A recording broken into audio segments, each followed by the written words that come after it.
Hi. For my project, I did the Hyksos chariot. First, I want to tell you a little bit about the Hyksos people and who they were. The Hyksos were people from the land north of Egypt that invaded Egypt around 1640 BC. While they were in Egypt, they established the 15th and 16th dynasty. Though they invaded, they kept the Egyptian government. They also kept most of the Egyptian religion, but they blended in a little bit with their own. They kept the chief war and storm and desert god called Seth, and made it their own chief god. They ruled all of Lower Egypt and most of the Nile River Valley until the Thebans, they came in and drove them out in 1532 BC. But while the Hyksos were in power in Egypt, they created the chariot, the compound bow, and greatly improved the battle axe. Today I'm going to talk to you just about the chariot though. The chariot had a lot of uses, the two most important being transportation and for war, which is what we know it for. The way we get its popularity is from the elite class during the Hyksos time. They would always ride around in their chariots because it was considered elite, like they were. They made a big deal out of it, which it was a big deal because you didn't have to walk anymore. You didn't have to walk from place to place. You were getting there faster. And the Hyksos were great builders anyways.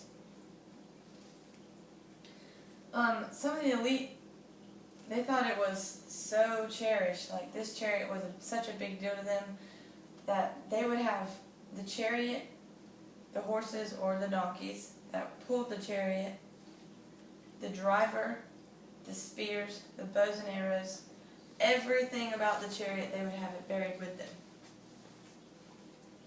Whenever the chariot was used for war, there would be a fighter and a man called the driver, which was the man responsible for the whips and the reins, driving the horses. That's called the driver.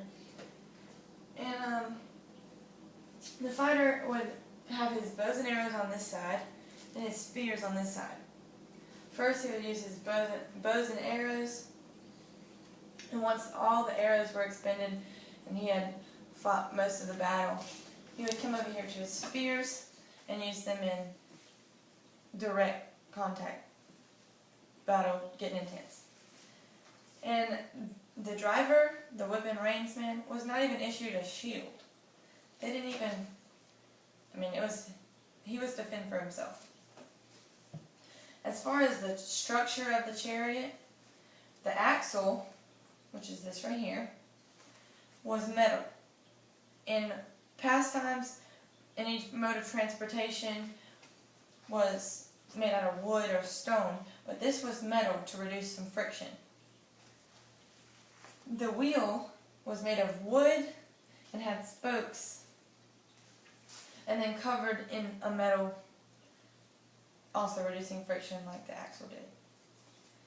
The whole frame of the chariot was smaller and lighter than the Middle Eastern counterparts, who were also making chariots around the same time, a little bit later than them.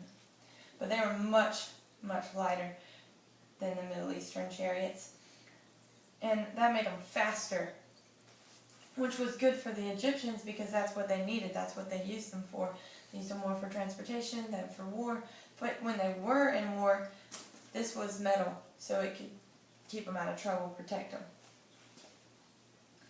The Middle Eastern ones, they were heavy and they were slow, so it was all war.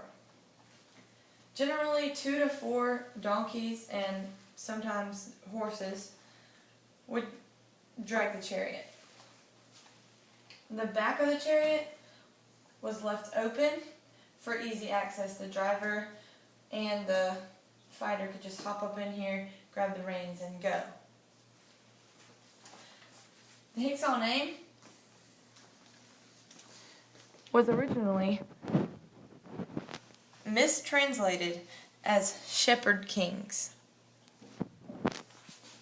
But, come to find out, it actually means rulers of foreign lands, which is known to be true of the Hyksos because they were rulers and they were of foreign lands. They came from above Egypt, and they ruled Egypt until the Thebans kicked them